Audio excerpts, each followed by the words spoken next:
ekstrakurikuler. Iya kan yang minta izin sama guru kamu? Apa nggak boleh? Kamu keluyuran terus kerja.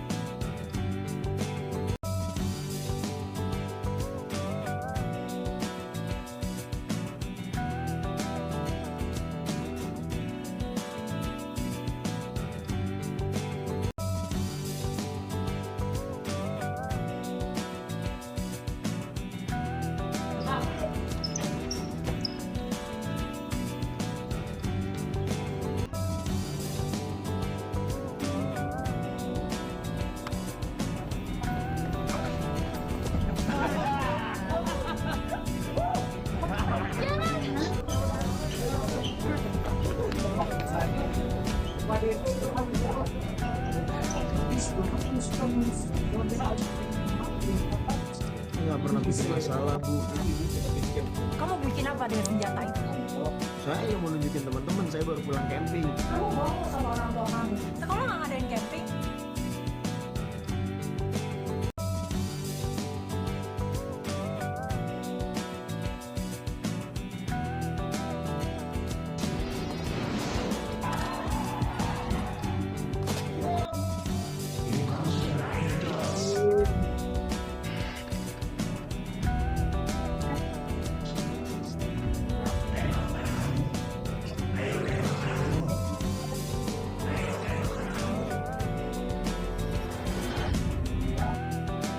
Gimana lagi cara Joshua bisa bilang siapa Joshua? Tempat ada di terus. Mami selalu jadi aku. Woi, siapa yang nyuruh bicara? Jangan, Bu.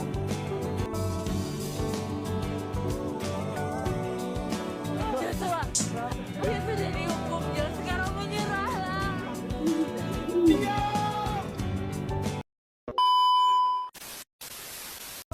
Assalamualaikum warahmatullahi wabarakatuh. Hai guys, saya Andia Stagina dengan NIM 25040550113. Nah, pada kesempatan kali ini saya akan melakukan presentasi mengenai hasil analisis kasus Tunalaras melalui film, yang dimana film yang saya angkat itu berjudul Ekskul. Nah, film Ekskul ini pertama kali diterbitkan di Indonesia sekitar tanggal 14 sampai dengan 18 Mei tahun 2006. Film ini itu tentang seorang siswa yang mengalami tekanan di sekolah dan di rumah, sehingga ia melakukan tindakan yang ekstrim karena sulit mengontrol emosinya, dan pada akhirnya memunculkan terjadinya suatu konflik. Nah, film ini itu pemerannya ada Ramon Yetunka selaku pemeran utama, yaitu Joshua di dalam film Ekskul ini. Dan film ini juga disutradarai oleh Nayato Iyo Naula.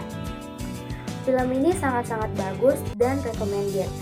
Kenapa? Karena ada sesi tegangnya, sesi menegangkannya, ada sesi nangis-nangisnya. Pokoknya kalian harus nonton film ini. Dalam film Ekskul ini menceritakan tentang seorang siswa SMA yang mengalami perundungan secara berulang di sekolah. Dia diperlakukan tidak adil dan merasa dikucilkan oleh temannya. Nah, situasi tersebut membuat si pemeran utama ini atau Joshua dalam film ini merasa tertekan dan terisolasi. Dalam cerita, tekanan yang terus-menerus ini berdampak pada perubahan perilaku tokoh utama ini atau Joshua ini.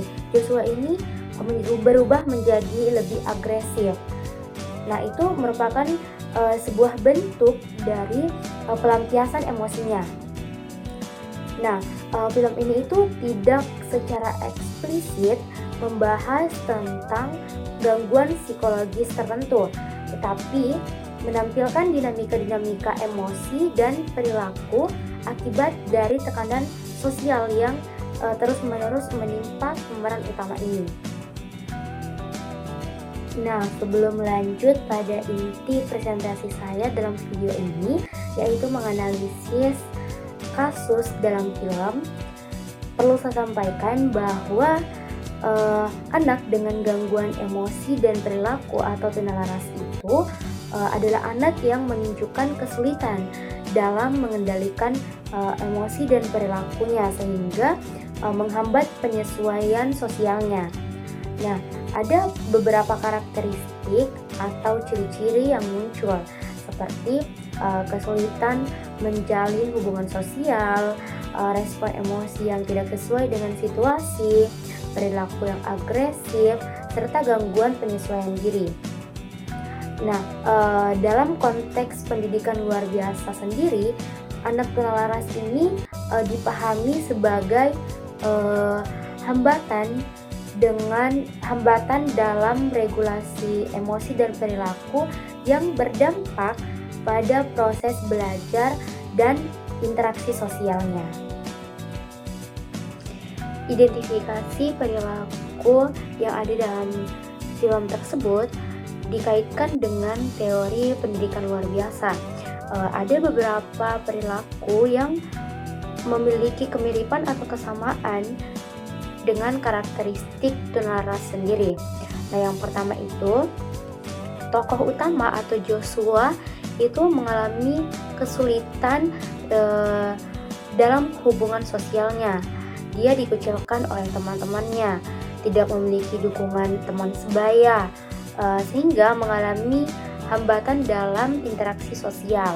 Kemudian yang kedua itu terdapat tekanan emosional yang terjadi secara berulang-ulang akibat bullying. Kemudian tekanan ini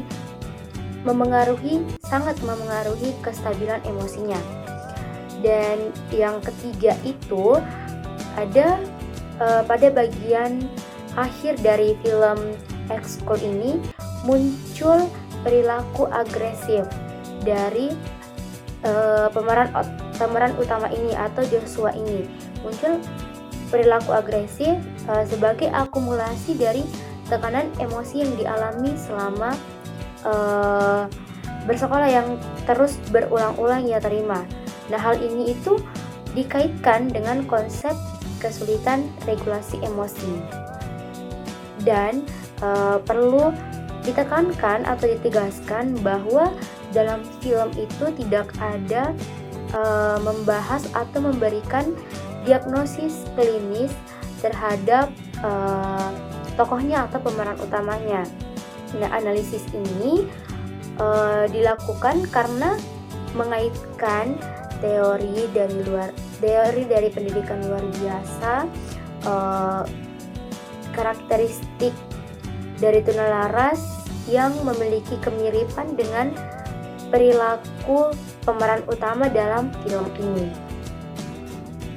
Nah, berdasarkan analisis faktor penyebab, jadi perilaku anak ini dipengaruhi oleh lingkungan sekitarnya. Dalam film Ekskul ini terlihat bahwa lingkungan sekolah ini kurang aman karena adanya bullying. Jadi tokoh utama ini atau Joshua ini hampir setiap hari mendapatkan perlakuan secara berulang-ulang dari teman-temannya, entah itu bullying, dikucilkan. Kemudian dukungan sosial terhadap tokoh utama atau Joshua ini juga sangat-sangat minim.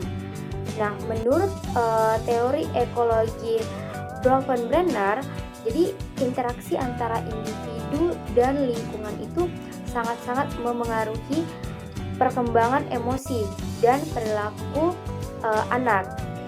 Nah, dalam konteks film ini, lingkungan yang tidak suportif itu berperan besar dalam membentuk respon emosional pada individu, pada tokoh film ini.